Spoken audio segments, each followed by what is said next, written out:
Hey guys, I did something a little out of the ordinary for this channel. I've never seen a Kardashian TV show ever in my life. Not even one episode. And maybe it's because it was on cable, and I was never much of a cable guy, not the Jim Carrey movie.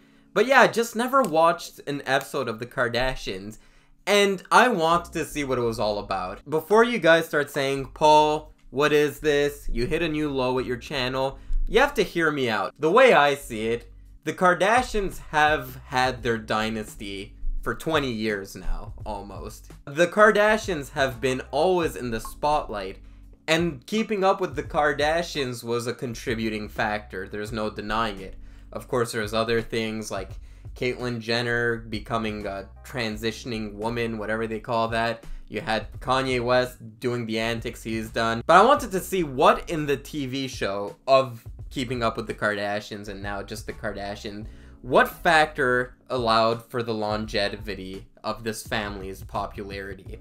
Not only that, but listen, I like reality TV. I like reality filmmaking. Like, it's not something that I despise. A lot of film nerds are gonna be like, oh, reality film is not real film. Film nerds are kind of the worst breed of people out there, because if you watch something on TLC, it's reality TV, but if you say it in French, cinéma vérité, all of a sudden it's artistic, you know? So yeah, I decided to give this a shot just because I'm interested in the Kardashian legacy, how it came to be. I wanted to see if anything in this TV show might have allowed for their longevity, and I wanted to see what was the appeal of the Kardashians. Keeping Up with the Kardashians ran for 20 seasons. This is their comeback. So I wanted to see what is the appeal, if there's any, of the Kardashians as reality TV personalities. So only the pilot came out, but let's talk about episode 1. The first thing you'll notice when you pop this episode in is that it has a much more updated style, from what I can tell anyway. It feels like they're kind of dropping the traditional cable reality TV format and kind of basing themselves more on YouTubers. A lot of drone shots in this. A lot of EDM sort of music. It really feels like the Kardashians are trying to stray away from traditional television and update themselves to the internet age in here. The TV show has a very crisp look. It's very sleek. Lots of shots of them doing luxurious things. So basically what this show consists of, much like Keeping Up with the Kardashians, is you follow different girls in this socialite family, and you see what each of them are up to, and there's different subplots that go on. Let's talk about the subplots in this episode. So the big subplot that goes on in the first episode of this series is that Kim Kardashian landed herself a hosting gig doing SNL, and she's very nervous for this gig. Early on in this episode, Kim does a joke about how it makes her horny to clean up a playroom, and the joke doesn't really land well. So I don't know if that's any indicator of how not really capable she is at comedy. It had a really odd delivery. Anyway, Kim announces to her family that she is going to host SNL, and you would think that they'd be very proud of her. Kris, at least, the mother, is proud of her. But Kourtney gets a little jealous and throws a little side jab at her own sister. I thought that was a little strange. She was like, yeah, well, I've always been the funny one. Just judging from this first episode, all of them have the same level of funniness. That's not to say they're all void of funny. I think they are pretty funny, but it's just the kind of funny that suits SNL is a different kind of funny. They're not performative funny. They're more situationally funny. Now, I've seen that SNL, the SNL bits that Kim Kardashian has done, and they were kind of lame. I don't really like it when SNL has like random celebrities on, because they don't really do a good job. When they had Elon Musk on, that was just a failure. Like recently they had Jake Gyllenhaal on, and he did a pretty good job hosting. So I've always liked it when SNL went for like performers rather than just personalities. And in this episode especially, Kim talks about how she's nervous about doing SNL. The whole episode, Kim spends it doing her makeup and doing her hair. And she's just complaining about how difficult it's going to be for her to do a good job on SNL. And I'm like, maybe you should practice. I don't know. Like, the whole time you were doing your hair, you could have spent practicing. But she was in like the makeup chair and oh my god, this is gonna be so difficult. And as she's talking about how she's gonna overcome this monumental task of hosting SNL, she comes to the conclusion that she's gonna call her good friend Amy Schumer for some advice. The comic genius Amy Schumer is gonna come to the rescue. Woo! Good luck there, Kimmy. Another thing that kind of irritated me about this whole situation, Kim talks about how one of the girls from Will and Grace roasted her on Twitter. The scene kind of goes like, oh my god, this girl from Will and Grace, this actress, just kind of roasted me on Twitter, and I'm not even gonna give her the light of day. I'm not gonna give her like any attention. And then they put the tweet up on the screen. I'm not gonna give her the light of day. They show the tweet and her name. There's a lot of times I laughed in this episode. I don't know if I'm laughing with them or at them. As someone who's never seen a Kardashian episode, I don't know how much of their humor is tongue-in-cheek or how much of it is unintentional.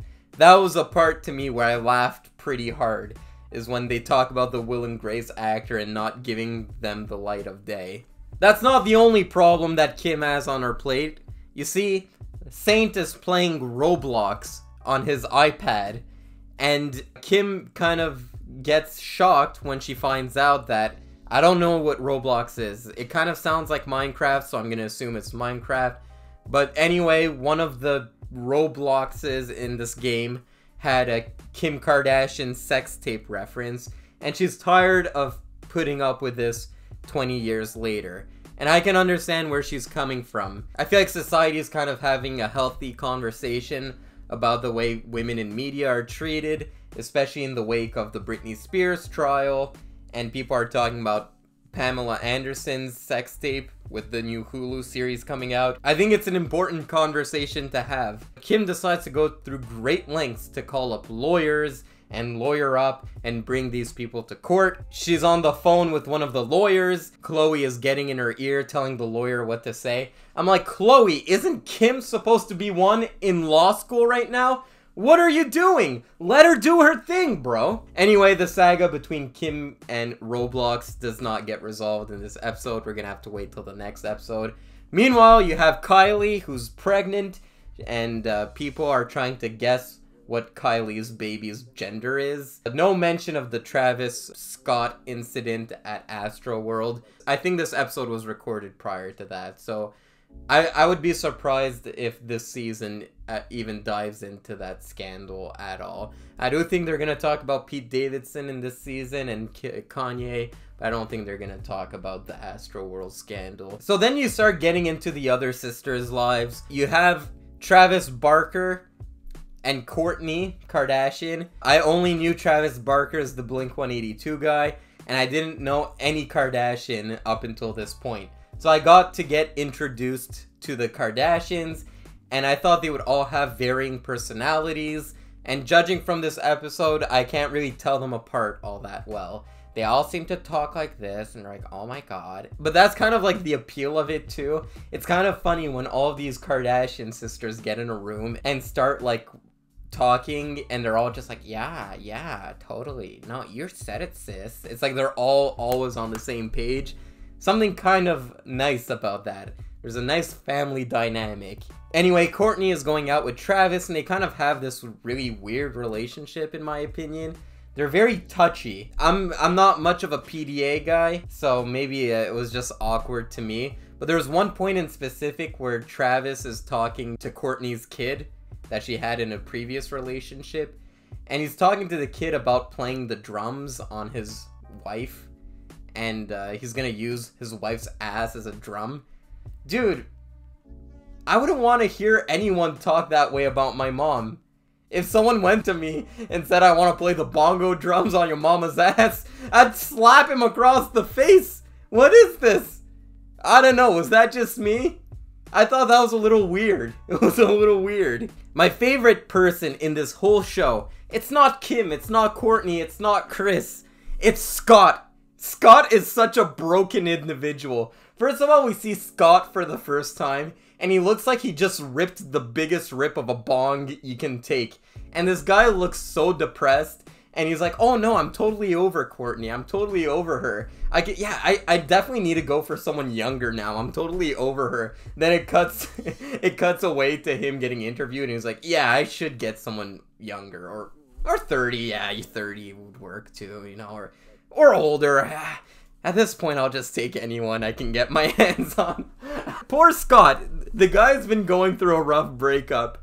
I can't help but feel for the man. He's a bit weird. He's a bit creepy. He kind of reminded me of Simon Rex in Red Rocket. He was the show stealer to me.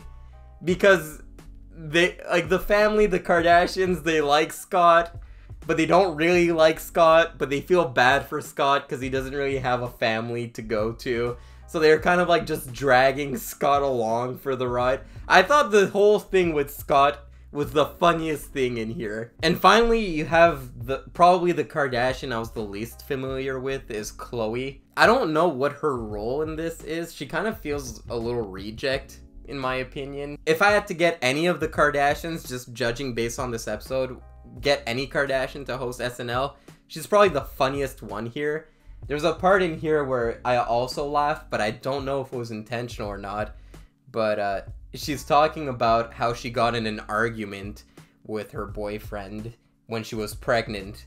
And she says, oh, I threw water all over your clothes, but if I wasn't pregnant, it would have been so much worse. The only reason why I didn't do something worse is because I was pregnant, and I didn't want to break a nail before delivering. And I'm like, what the fuck?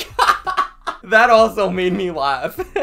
So yeah, that's what I mean. It's like this show is funny, but I don't know if the cast realizes they're funny. I think the crew might notice, or at least the editor might notice there's something like an inkling of funny in here.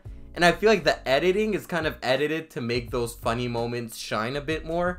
But I don't know if the Kardashians realize that what they say unintentionally is sometimes comedy gold. So yeah, I don't know if they're self-aware about the situation, and maybe someone a bit more familiar with the Kardashians can comment below.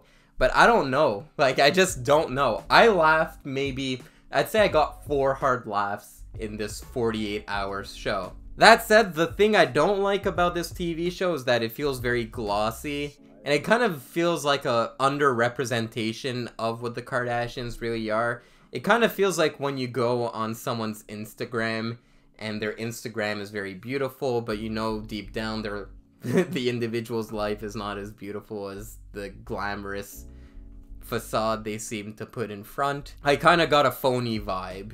And I feel like this might have been just a tad bit overproduced.